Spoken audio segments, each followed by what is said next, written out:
A virus has turned 99.9% of humanity into intelligent zombies, consuming everything in sight. Sorry!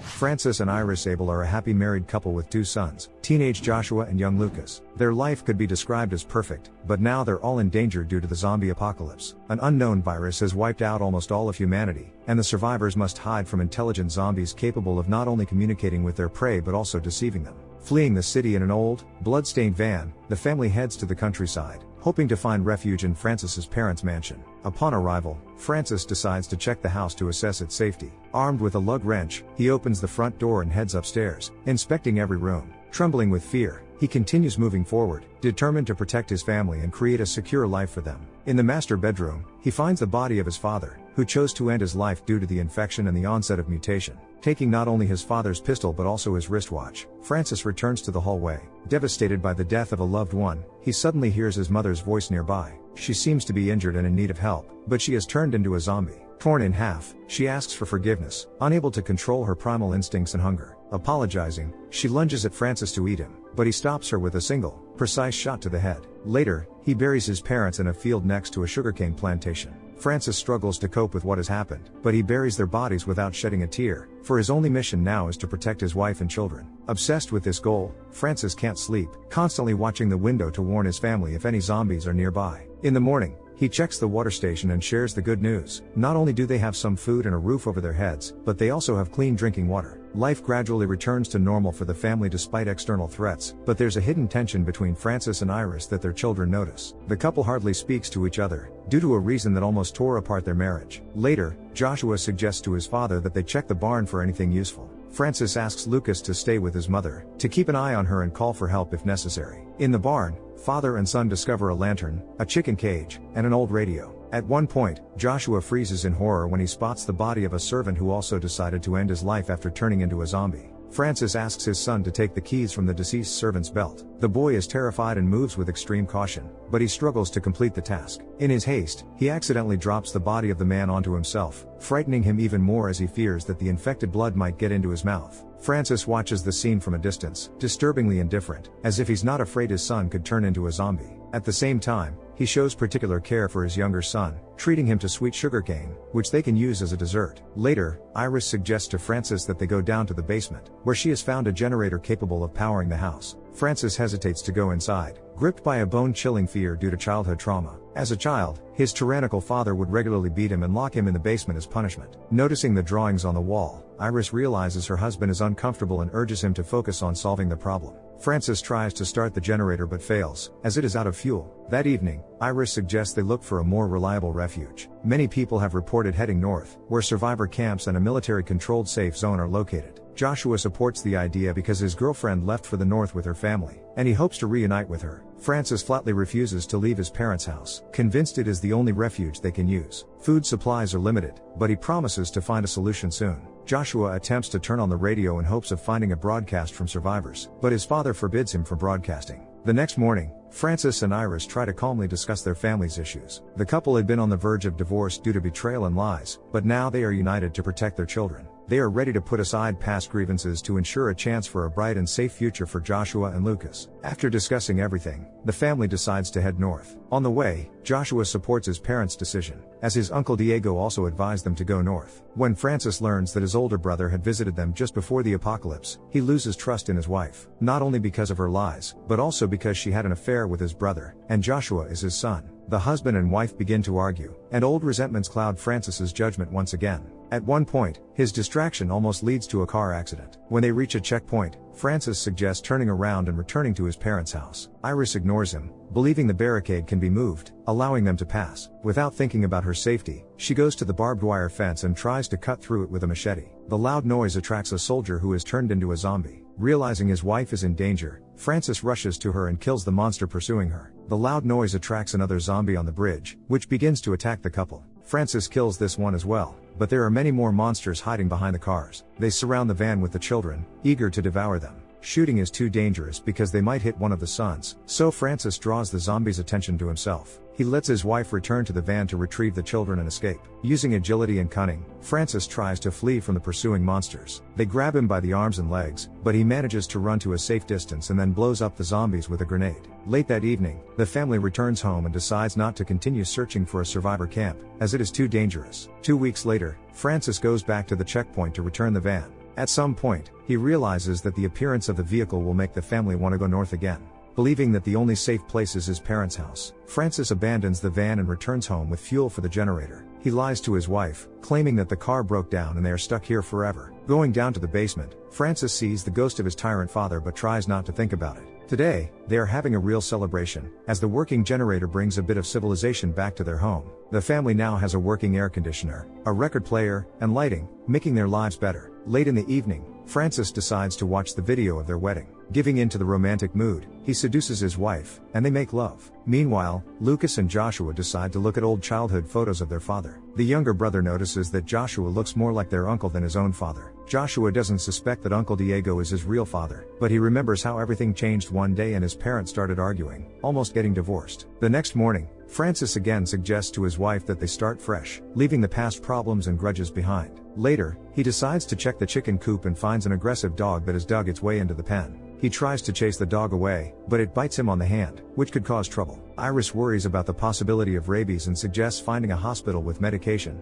but Francis flatly refuses. He is not leaving his parents' house and shows aggression, which frightens his wife. Soon, Joshua manages to catch a radio signal announcing a safe camp with surviving people. The boy shares the news with his parents, but Francis is skeptical about this information. Iris is convinced that the signal covers a small area, meaning the refuge is nearby. Her husband refuses to search for the camp, saying that he is doing enough to protect the family on his own. In the evening, Iris suggests returning to the van to fix it, but once again receives a firm refusal. Francis is convinced that it is better to be a live coward than a dead hero, so they will continue living in his late parents' house. The next morning, Joshua asks his father to let him turn on the generator to charge the radio. The man firmly refuses and suggests his son learn to take responsibility for the family. Determined to raise him into a true protector, Francis orders Joshua to learn how to shoot so he'll be ready to kill when necessary. Heading out into the field, he demands that Joshua hit a glass jar, but the boy can't seem to manage. Under his father's moral pressure and insults, Joshua struggles to control his emotions. On the brink of a breakdown, Joshua finally shatters the jar, calming his father. At the same time, it becomes clear that the gunshots have attracted the attention of zombies hiding in a nearby church. The unlucky souls who turned into monsters are now ready to do anything to feast on human flesh. The family flees and locks themselves inside the house, but they realize that won't save them. By evening, a horde of hungry zombies is gathered in the yard, calling out to the family and sniffing the air before launching an assault on the house. The zombies manage to break down the door, and it seems like the family is doomed to die. But then a mysterious vehicle appears on the farm. The stranger draws the zombies' attention, leading them to chase him as he drives off into the distance. At dawn, the family steps outside to assess the damage. The zombies have shattered the windows, broken the front door, destroyed the chicken coop, and eaten all the chickens, leaving the family without meat or eggs. Realizing their nighttime savior was his brother, Francis heads to the river where they used to fish as kids. Diego explains he's come to rescue them, heading north and offering them to join him. Francis stubbornly refuses. He despises his brother and rejects his help, angry that Diego had been in a relationship with his wife. Francis feels no sympathy for Diego or the fact that his wife and son were killed by zombies. Refusing to accept his brother's help, Francis threatens him with a gun, demanding that he leave them alone. Before he leaves, Diego leaves behind a map that will help them find a survivor's camp. Initially, Francis considers burning it but ultimately decides to keep it just in case. Back home, Francis lies to his wife, telling her that his brother is dead and they have nowhere to run. Preparing for potential zombie attacks, he begins reinforcing the windows and doors with wooden planks so no one can get inside. With each passing day, his obsession with protecting the family grows, edging into madness. Lucas is chasing a fly and, at one point, ends up in the basement. From the window, the boy spots a zombie and gets scared, but Iris reassures him. She notices that the zombies seem to be weakening and may eventually die off. Francis overhears this conversation and decides to prove his wife wrong. He goes hunting, attacking an old and weak zombie, then decapitates it. Covered in zombie blood, Francis returns home and claims that the monsters are still strong and dangerous. He urges his family to stay inside and give up on the idea of finding another shelter, insisting that their house is the only place they are safe. Later, Francis decides to take a shower and forgets about the map Diego left, which Joshua finds. That evening, the family head decides to host a Christmas dinner, even though it's September. He asks his family to pretend to be happy and make a wish in honor of the holiday. Lucas wishes for a bicycle, and Joshua says he'd like to have a map. The revelation of this secret leads to a conflict, during which it comes out that Iris had wanted to leave her husband and children. She had grown tired of the lack of love and understanding in their marriage. She had dreamed of escaping, but the apocalypse forced her to pretend to be part of the family to take care of her sons. Realizing there's nothing left to hide, Francis confesses that Joshua is not his son, and Iris declares her desire to leave the house to hunt and find food. Francis is certain she will abandon them to search for Diego, but once again insists his older brother is dead. Trying to rob the family of their last hope for survival, Francis burns the map. The next morning, Iris tries to apologize to the children for wanting to leave the house. She explains how hard it is to live with someone she doesn't love and asks them not to blame her for what's happening. Meanwhile, Francis heads to the plantation but hears a noise and realizes there's someone nearby. Growing increasingly paranoid, he returns home to lock his family inside the house. He forbids anyone from going outside, convinced that the world outside is filled with angry, hungry zombies. This leads to another conflict between Francis and Joshua, culminating in the father delivering a hard slap to his son. At some point, the conflict is interrupted by a voice from behind the door. A wounded soldier named Corcuera has come to seek temporary shelter. He claims to be healthy but was seriously injured in a zombie attack and needs help. Francis is against guests, but Joshua ignores his father and opens the door, allowing the soldier inside. Iris, a former nurse, tends to his wounds and confirms that the soldier is not infected. Francis agrees to let him stay, but only under the condition that Corcuera spends the night in the basement. This would allow them to protect themselves in case he turns into a hungry monster. That night, Joshua tells his mother that he's decided to run away. According to Corcuera, it was Diego who sent him to this house. Francis' older brother was surrounded by zombies and sacrificed himself to save the others, but Joshua still holds on to the hope that his real father is still alive. In the morning, Francis wakes up again from a nightmare about his tyrannical father. He notices that his wife has let the soldier go since Corcuera is alive and not infected, but he doesn't react to this. Soon,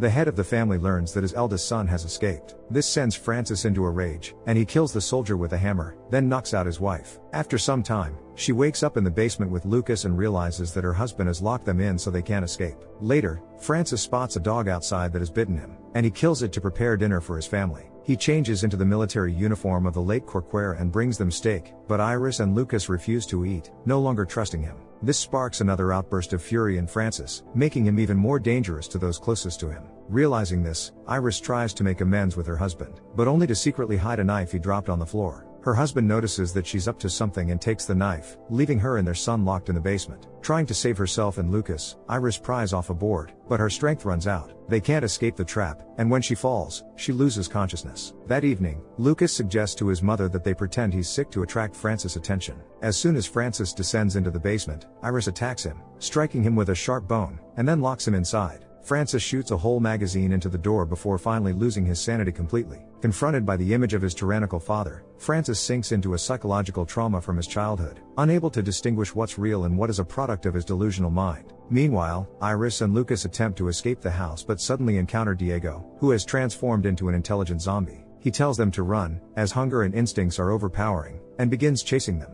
Hearing the screams of his wife and son, Francis regains his senses and breaks free from the basement. He saves his family, smashing Diego's head with the rifle butt, but he's too late. Infected Diego has already bitten Lucas. In a desperate attempt to save the boy, Iris decides to amputate his arm. She asks her husband for help, but Francis is paralyzed by the sight of his son suffering and losing his limb due to their collective mistakes. Later, Francis heads to a checkpoint to retrieve a van, only to encounter Joshua. The teenager, seeing his father's incoherent speech and bloodied face, assumes Francis has turned into a zombie. As Francis approaches, Joshua shoots him. Realizing his mistake, Joshua begs for forgiveness, but it's too late. Francis is bleeding out. Before he dies, Francis acknowledges Joshua as his son, entrusting him with the responsibility of protecting the family. Accepting this, Joshua takes the wheel and heads back to the farm to rescue his mother and younger brother. This story vividly illustrates that our inner demons can be far more dangerous than any external monsters. What do you think? Can our future be doomed if we don't confront our past? How do unresolved conflicts and hidden secrets shape the course of our lives? Let us know your thoughts in the comments down below. Hit the like button, and don't forget to subscribe. See you in the next video.